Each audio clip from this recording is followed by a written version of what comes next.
On rejoint tout de suite Emmanuel Latraverse. Bonjour, Emmanuel. Bonjour.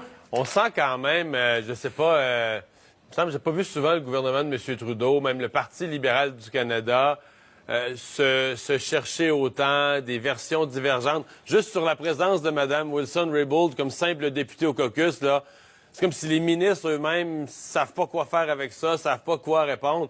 Les partis d'opposition ont utilisé le mot chaos, mais il y a un petit peu de ça, là, hein? Oui, je pense qu'on... C'est peut-être tôt pour parler de chaos, parce que chaos, il faut que ça implique l'ensemble de la gestion du gouvernement. On verra le budget, puis là, on jugera s'il y a le chaos. Mais c'est certainement une crise majeure. Et c'est quand même remarquable que, pour une crise comme celle-là, le gouvernement soit incapable d'enligner ses flûtes en termes de discours. Il n'y a pas un jour qui passe sans qu'on ait, pas une version différente, mais une histoire différente sur ce qui est arrivé, sur quoi souligner. Là, tout d'un coup, vous voyez, en fin de semaine, on défendait SNC-Lavalin. Là, aujourd'hui, on dit que oui, il faut faire toute la lumière là-dessus. C'est comme si ce gouvernement avait complètement perdu ses repères en termes de gestion de crise, là. Le lendemain, si on se reporte il y a 10 jours, nouvelle choc en une du Globe and Mail. Le premier ministre dit on n'a rien à se reprocher là-dedans, mais utilise des mots alambiqués. Et c'est comme si à partir de ce moment-là, on n'a jamais été capable de reprendre le contrôle de cette histoire-là. Et c'est ça qui donne l'impression d'un gouvernement en déroute, parce que plus le gouvernement parle, plus il y a des questions qui sont soulevées. Et c'est ça, je pense, qui contribue à affaiblir sérieusement la position du gouvernement Trudeau. Et là, maintenant, de M. Trudeau comme premier ministre face à cette tempête politique. Ouais. Le départ de Gerald Butts, parce que jusqu'à un certain point, si c'est lui, comme on dit, si c'est lui qui était le chef d'orchestre de l'ensemble du gouvernement, des grandes lignes de communication, des grands messages, il y a quand même eu, je sais pas, si j'étais dans l'entourage de M. Trudeau, puis je sais qu'il y en a même des ministres, des députés qui ne l'aimaient pas, qui trouvaient qu'il prenait trop de place. Mais on me semble qu'on devrait quand même s'inquiéter de son départ. Là. Je veux dire, si l'orchestre n'a plus de chef d'orchestre, les prochaines semaines pourraient être difficiles aussi. Puis pas nécessairement juste dans cette crise-là, là, pour l'ensemble de la gestion du gouvernement. Est-ce qu'il y a encore un pilote dans l'avion? Oui, je pense qu'il y a un pilote dans l'avion et vous la voyez à l'écran il y a quelques secondes, c'est Katie Telford. Il faut comprendre que la gestion de ce gouvernement-là était très particulière. C'était vraiment un trio en symbiose totale. Donc, Gerald Butts, secrétaire principal, M. Trudeau, premier ministre, et Katie Telford, qui était, pendant la campagne électorale, la grande chef d'orchestre de la stratégie électorale et qui est maintenant chef de cabinet au bureau de M. Trudeau. Donc, c'est elle. C'est pas la grande intellectuelle, stratège, penseur qui était M. Butts, c'est elle qui gère les opérations. Mais M. Trudeau conserve autour de lui, vous la voyez en bas de l'écran, cette toute petite femme avec la robe bleue. Donc, il conserve autour de lui quelqu'un vraiment de son cercle intime dont le rôle premier est de le protéger.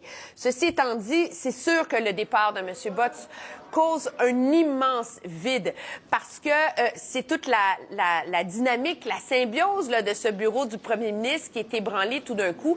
Et moi, je me demande si une des raisons pour lesquelles ce gouvernement-là n'a pas eu tant de difficultés à gérer cette crise-là dont il a totalement perdu le contrôle, c'est pas justement parce que dès le début, M. Butts était visé par des allégations. C'est toujours plus facile de gérer des crises qui nous concernent pas intimement et directement. Et je pense que c'est là que ça a complètement dérapé. Et je pense que ça fait partie du calcul aussi et du risque de le laisser partir pour M. Trudeau. Parce que tant que Gerald Butts restait là, M. Trudeau était très vulnérable, je vous dirais, à l'interne, au sein de son caucus, au sein de ce gouvernement-là et dans toute la classe politique, d'être accusé finalement de vouloir protéger avant tout son bras droit, son maître à penser, son stratège, son conseiller indispensable, son meilleur ami. Et ça fait d'autant plus mal politiquement quand la personne qui est sacrifiée, c'est une ministre, femme, autochtone, première procureure générale du Canada avec ces aptitudes-là. Là. Alors, ça fait partie du calcul aussi de se séparer, de le laisser aller pour protéger justement le premier ministre. Ouais.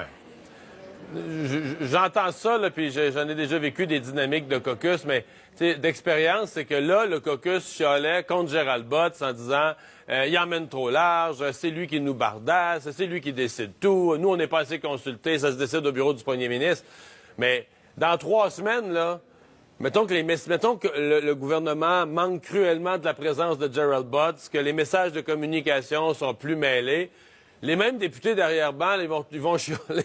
Ils vont chialer pour d'autres choses, puis ils vont dire « Ah, là, nos communications marchent plus. » Il y a de ça aussi, là, je veux dire. Là, ils chialaient parce que Butts était trop influent. Mais si Butts n'est plus là, puis les communications sont plus bonnes, ils vont chialer parce que les communications sont plus bonnes.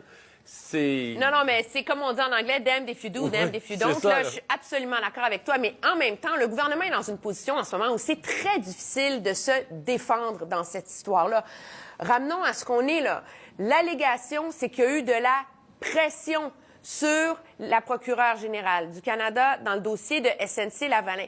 Quand M. Trudeau dit « Moi, je lui ai dit que c'était sa décision », je pense objectivement que les Canadiens le croient.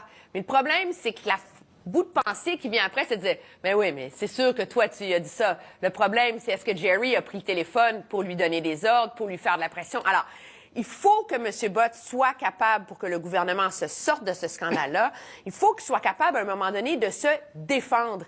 Et tant qu'il restait au bureau du premier ministre, à partir du moment où il ouvre la bouche, il engage le premier ministre, il engage le gouvernement. À partir du moment où il quitte, il est beaucoup plus libre de parler. Et j'irais plus loin que ça. Il est plus libre de se défendre. Et c'est clairement ce qu'il dit dans sa lettre. Mais ce que sa lettre laisse présager aussi, c'est qu'ils savent qu'il y a d'autres choses qui vont sortir. À un moment donné, elle va parler, Mme Raybould, et pour se défendre, à un moment donné, il faut être capable de contre-attaquer. Et je pense que c'est dans cette logique-là qu'on fait le calcul que c'est la bonne décision à prendre que de partir. Monsieur Botts, quiconque le connaît, connaît ses stratégies, ses statistiques, sa façon de voir la politique, s'imagine pas qu'il s'en va chez eux en boule dans son lit et qu'on n'entendra plus jamais parler de lui. Il va se défendre et en se défendant, il va vouloir protéger le gouvernement, protéger son premier ministre. Surtout le premier ministre, oui. Et donc, là, maintenant, il a toute la latitude de le faire, dépendant des différents canaux qui vont être utilisés, parce que ça fait partie du calcul aussi en ce moment. Là, on a un comité parlementaire qui va peut-être finir par avoir des dents aux communes. Qu'est-ce que va faire un comité parlementaire du Sénat? Il y a le commissaire à l'éthique. Il va-tu y avoir d'autres choses? C'est très tentaculaire, là, cette histoire. Mais Emmanuel, ça va être ma dernière question, mais en bout de ligne, là, aujourd'hui, là, rentrée parlementaire, M. Trudeau se présente, c'est que l'opposition l'attend de pied ferme. Tu veux arrêter une crise comme gouvernement, il faut que tu poses un geste. Est-ce que M. Trudeau se dit, le geste est déjà posé, c'était le départ de Gerald Butts et ça suffit? Ou est-ce que le gouvernement pourrait poser un autre geste? Est-ce que autoriser une enquête d'un de ses comités parlementaires, une autre forme d'enquête? Est-ce que le gouvernement... Comment le gouvernement s'en sort, là? Mais je pense qu'à court terme, là, dans les heures qui suivent, là, le gouvernement essaie de jauger si le départ de M. Botts va permettre de calmer la crise, de faire baisser la tension. Et ça semble être le premier calcul. Et on ne cesse de répéter qu'il y en a une enquête crédible, indépendante, c'est celle du commissaire à l'éthique. Le problème, là, c'est que ça prend des mois à faire ça. Il y en a qui commencent à se demander si le risque... Ça couvre pas tous les aspects, là. Ça couvre pas... L'enquête du commissaire à l'éthique couvre pas vraiment tous les aspects, tous les employés du bureau du premier ministre, en tout cas, ma connaissance. Ça dépend comment il décide d'interpréter son mandat, je voudrais, mais ça touche pas le cœur du problème, qui est le secret professionnel. Est-ce que le gouvernement va décider de lever le secret professionnel dans le cadre de cette enquête au comité auprès du commissaire à l'éthique? C'est une option. Mais il y a des théories qui commencent à circuler, puis c'est pas fou, c'est de dire est-ce que finalement le gouvernement devrait pas tout simplement donner ce dossier-là à, par exemple, un ancien juge de la Cour suprême, lui dire, auprès de vous, on permet de lever le secret professionnel et on vous donne tous les outils nécessaires, interroger, etc. Et vous faites rapport aux Canadiens dans 60 jours. Là, vraiment, tu réussis à circonscrire le problème parce que malgré les demandes de l'opposition, puis elles sont légitimes, c'est une joute politique, etc., on comprend le gouvernement d'hésiter à un moment donné, de vouloir lever le secret professionnel, le secret du cabinet, etc. On peut pas devenir un bar ouvert là, à raconter tout ce qui se dit dans les couloirs du gouvernement. Là, imaginez, ça serait une raison pour laquelle ça existe, ces secrets-là. C'est pour permettre un espace de liberté dans ses délibérations au gouvernement. Alors, on comprend que le gouvernement veut pas non plus nécessairement que tout ça soit déballé sur la place publique. Bien, une journée à surveiller. Merci beaucoup, Emmanuel. Très bien, au revoir. Au revoir.